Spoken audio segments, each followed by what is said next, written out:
Ce vendredi 25 novembre, la chaîne France 3 diffuse le documentaire L'âge d'or des chansons de notre enfance, dans lequel intervient notamment Pierre Perret.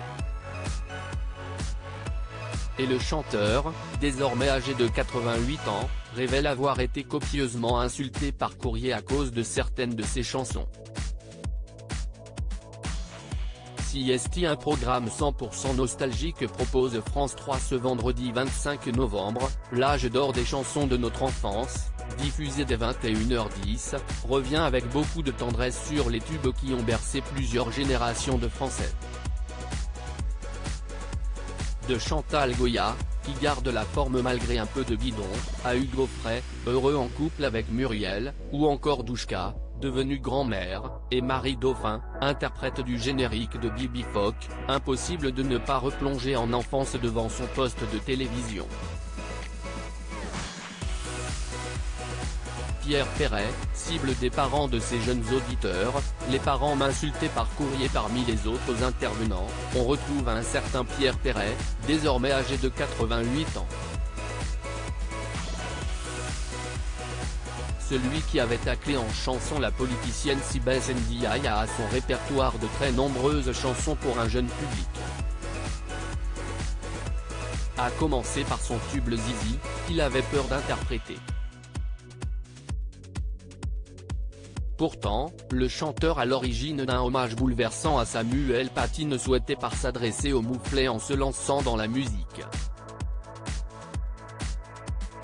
La cage aux oiseaux, dont ils se sont emparés tout de suite, était un symbole de liberté, ouvrez les prisons. Explique-t-il.